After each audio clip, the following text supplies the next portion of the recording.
what was the timeline from when you arrived in LA, Yeah. redid that theater to Yeah. the LA Times article? Like, how Couple long did you have to years. persevere? I think it took like it's 3 months of renovating the theater and then maybe another 3 months until the LA Times showed up. Oh, So, that's Wow. really good. yeah. That's pretty expedited in Yeah, a you lot must have of had a good thing Yeah, going. 6 months is not that long. entertainment. Yeah. You No, and guys it were didn't, good. That's why. yeah, it didn't seem that long to us. And eventually we even got on the Tonight Show. And we reached Mission our goal. accomplished. Yeah. Yeah. But then you weren't done. Well, here's what happened. The first night when Johnny Carson was hosting, we got bumped because there wasn't enough time. So the second night we came back and Joey Bishop was the guest host. And his introduction was something like, well, there's this theater group, and I guess they're from Milwaukee. I've never heard of them before. They're called Kentucky Fried Theater. They're just these Midwestern folks. They must be scared to death. Please welcome, some Nice. horrible introduction like that. And it went downhill from there. Oh, They never rehearsed with us on Oh. camera. So And he didn't get Johnny. and we didn't get He Johnny. didn't- Oh, yeah. I know. yeah. I know. So to bring Well, up, but Timing is key for I humor, would that's say for sure. up until, I don't know, not too many years ago, every time I go back to Milwaukee, I would have to apologize to people who stayed up late that night. yeah. Because it didn't work out that well. But it was a great learning experience for us, including that if you're gonna do comedy, and especially if you're gonna film comedy, it's good to be in control of where the camera is, who Yeah. puts the camera where. I mean, it seems like elementary stuff, but that was part of our takeaway from that experience. That and don't let anyone from the Rat Pack introduce you. Right. Exactly. Exactly, yeah. Huh. So we never met Johnny Carson, or maybe we met him backstage the first night, and I don't remember. But we had accomplished our goal, and we realized, that we weren't that comfortable on stage, and we knew that from the beginning. I think part of the appeal of the theater is that these guys would get on stage, and we clearly weren't actors, and it was we kind of the guys next door as opposed to polished Right.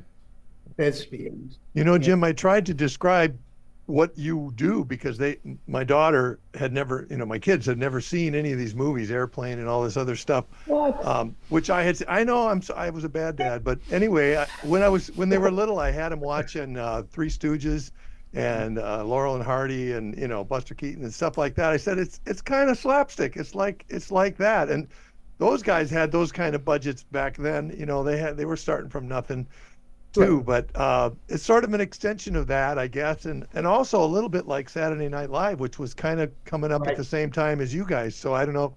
I was going to ask you if you compared yourself to them at all, or Well, part of the story is I think Lorne Michaels came to Kentucky Fried Theater and got a little bit of his inspiration for Saturday Night Live from seeing it, because it was very much that format, but on stage.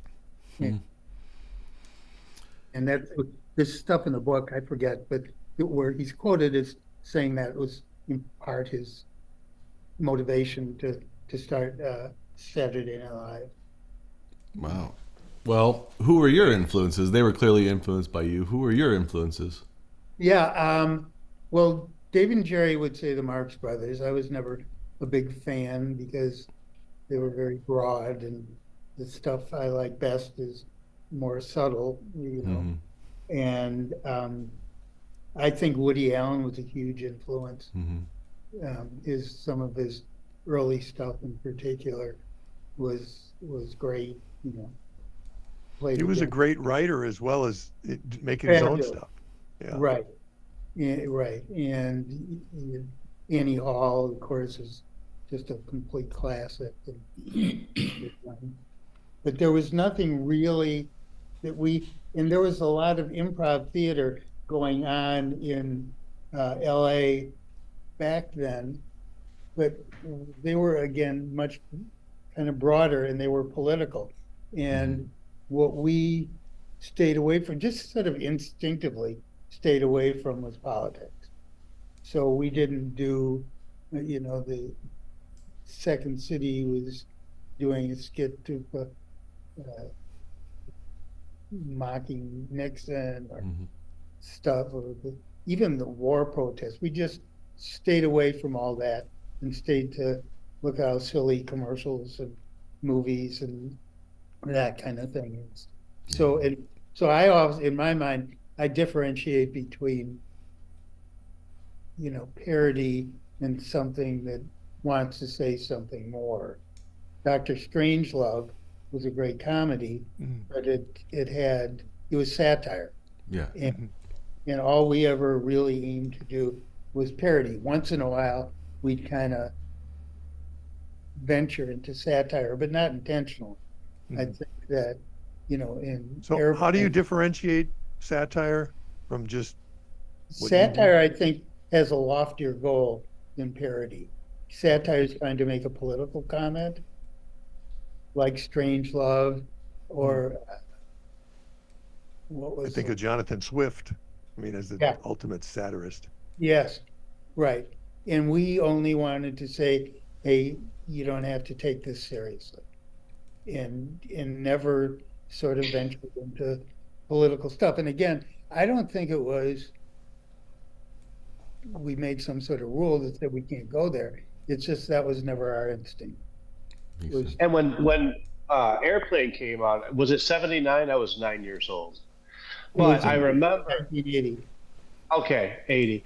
But I remember it was just, I thought it was the funniest thing I've ever saw in my life. My parents both loved it, and they're typically, not into that. But it was just so refreshing. I mean, what I could gather at 9, 10 years old. But it was just absolutely the most funniest thing I've ever seen in my life. And I like that you didn't go political for whatever reason, because now everything is just ridiculously crafted for one side or the other, and it's not funny. It really isn't. My favorite scene from that movie, Jim, is when you got Barbara Billingsley up there and they're on this plane and there's these guys in the back talking, ghetto talk, and nobody can understand them. And she says, "Excuse me, but I speak jive." And then she interprets from, I mean, that was just the funniest thing ever. I don't know. I love that. I think that inadvertently may have been one of the times that we slipped into satire, because when you think about it, and obviously I've overthought this over the last 45 years, but what that is about, here's what happened. We saw a movie called Shaft in 1975, which was a blaxploitation movie starring Richard Roundtree. And it was good, but we came out of the theater and we thought, we didn't really understand a lot of what the actors were saying. It was a black cast and all that. So we thought that was the origin of subtitling the black guys. Wouldn't it be fun to put black guys in a movie and have them speak jive, and then have to subtitle? That was sort of the origin of that. And over the years, I think, and at first actually, when the movie first opened, I remember going to an area in Los Angeles where the audience was all black and sort of being apprehensive, like, how are they going to take this? How did it go over? Huge. And and it still does, because when you think about it, it's the stupid white guy subtitles where the joke comes from. Exactly. So which is all about stupid white guys not understanding, which is sort of a Yeah, that microcosm. is actually, it's clear. It It's is. clear. But I think as writing it, yeah, you're like cautious. How is this going to be Yeah. received? Exactly. And I just wondered Right. today with I don't know if it'd go over today. it would go over, sad but it'd be hard to say, sell it. But That's it all. was hilarious back then. Exactly. I mean, we could never make airplanes today. No. But, sometimes when I'm feeling really bad about myself, I'll go onto the YouTube channel and there are people watching airplane for the first time on a YouTube and videoing themselves watching airplane. And it's really fun and it's really cool. And invariably, when it's a black person, they laugh their asses off at Yeah. that. They really, and they don't intellectualize, they just get it and they think Yeah. it's funny. And when Yeah, you think it is about it, funny. maybe what it is sort of a commentary of the misunderstanding of white people about the black experience in America for the last 400 years. Yes, there's a lot in that line. It's multifaceted, which makes it even funnier. So Exactly. I gotta do one thing. I gotta allow myself to share screen from here. I'll edit this out. Give me 1 second. We'll let it go. Good thing we can't do live. It's just not. Right. We're just people with phones. Yeah. I said it before, but I really do appreciate having you on, Jim. It's That's an great. unexpected honor. So No. I got a scene from Airplane I'd like to share, but I first want to know, back up just a little bit. In 1977, you guys did release the Kentucky Fried Movie.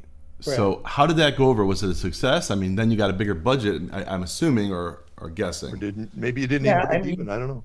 We made Kentucky Fried Movie, by the way, we didn't direct. John Landis directed Kentucky. Okay. We wrote it. But